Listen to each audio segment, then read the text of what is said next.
leader incontesté de Liga cette saison, avec 12 points d'avance sur le Real Madrid.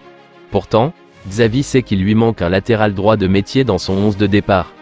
À ce poste clé, Jules Koundé, Ronald Araujo et Sergi Roberto alternent le plus souvent.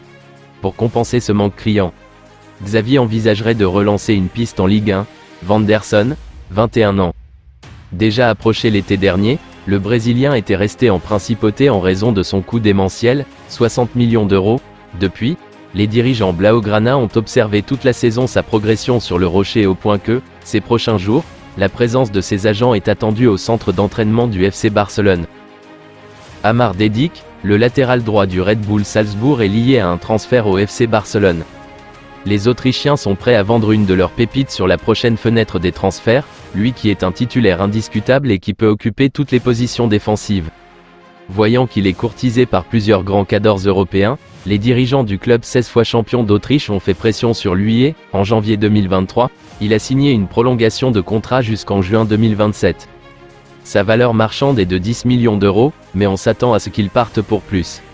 Le club azulgrana qui cherche activement un défenseur latéral, un poste dans lequel il investira de l'argent cet été, n'est pas le seul à s'intéresser à ce joueur doté d'une bonne technique individuelle, d'un bon physique et d'une grande projection offensive.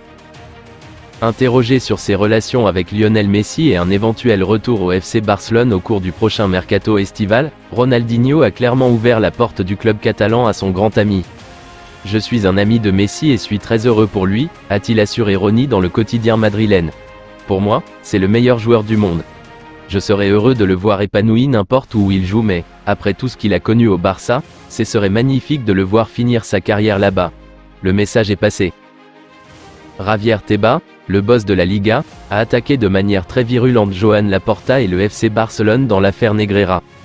Cela m'empêche de dormir parce que c'est le plus grave problème de réputation et d'intégrité de la compétition qui se soit produit dans l'histoire du football, s'agace le dirigeant qui estime que, plutôt que de transmettre de la tranquillité, le Barça devrait être inquiet de l'enquête de la FIFA. Et Javier Tebas ne se contente pas de commenter, il agit.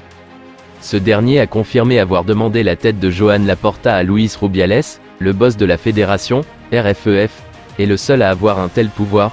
Je trouve compliqué qu'il puisse continuer à présider si longtemps sans donner d'explications. Nous verrons ce qui se passera lorsqu'il donnera des explications. Il s'agit d'une question très sérieuse. Nous devons faire la distinction entre deux problèmes. D'une part, les arbitres ont été achetés, ce qui n'a pas été prouvé et je ne pense pas que ce soit le cas, et d'autre part, il y a le paiement pour influencer les décisions.